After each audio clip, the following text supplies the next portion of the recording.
ಆಗಿ 59 ವರ್ಷ ಕಳೆಯಿತು. 59 ವರ್ಷದಿಂದ ಅಸಂಘಟಿತ ವಲಯದ ಕಾರ್ಮಿಕರನ್ನು, ಯೋಜನೆ ಆಧಾರದ ಮೇಲೆ ದುಡಿಯುವಂಥ ಕಾರ್ಮಿಕರನ್ನು ಸಂಘಟನೆ ಮಾಡಿ ನಾವು ಹೋರಾಟ ಮಾಡ್ತಾ ಇದ್ದೀವಿ.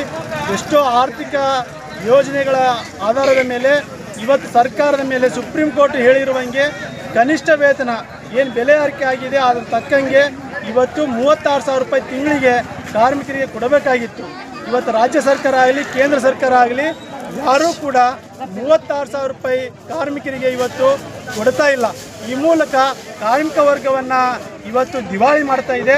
ಮತ್ತು ಕೇಂದ್ರ ಸರ್ಕಾರ, ಮೋದಿ ಸರ್ಕಾರ ಈಗಾಗಲೇ 4 ಕಾರ್ಮಿಕ ಸಂಹಿತೆಗಳು ತಂದವ. ಆ 4 ಕಾರ್ಮಿಕ ಸಂಹಿತೆಗಳು ಏನು ಅಂತೇಳಿದರೆ, ಒಟ್ಟಾರೆ ಕಾರ್ಮಿಕರು ಸಂಘಟನೆ ಮಾಡೋಂಗಿಲ್ಲ, ಅವರಿಗಾದ ಅನ್ಯಾಯವನ್ನು ಪ್ರಶ್ನೆ ಮಾಡೋಂಗಿಲ್ಲ, ಮತ್ತು 500 ಜನ ಇದ್ದರೆ ಮಾತ್ರ ಕಾರ್ಮಿಕ ಸಂಘಟನೆಯನ್ನು ಮಾಡ್ಬೋದು. 5 ಜನ 10 ಜನ ಅಥವಾ 50 ಜನ ದುಡಿತಾ ಇದ್ದರೆ ಅವ್ರನ್ನ ಕಾರ್ಮಿಕರಂತೇಳಿ ಪರಿಗಣಿಸಬಾರ್ದು ಅನ್ನುವಂಥ ಒಂದು ಕೆಟ್ಟ ಉದ್ದೇಶ ಇವತ್ತು ಆ ಸಂಹಿತೆಗಳಲ್ಲಿ ಅಡಗಿದೆ.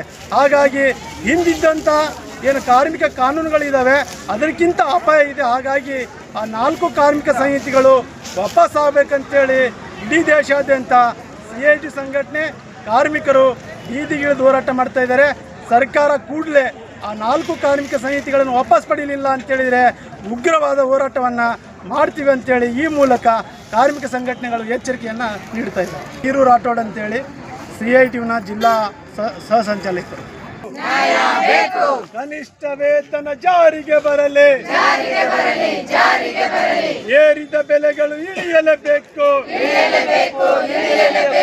ಏರಿದ ಬೆಲೆಗಳು ಇಳಿಯಲೇಬೇಕು,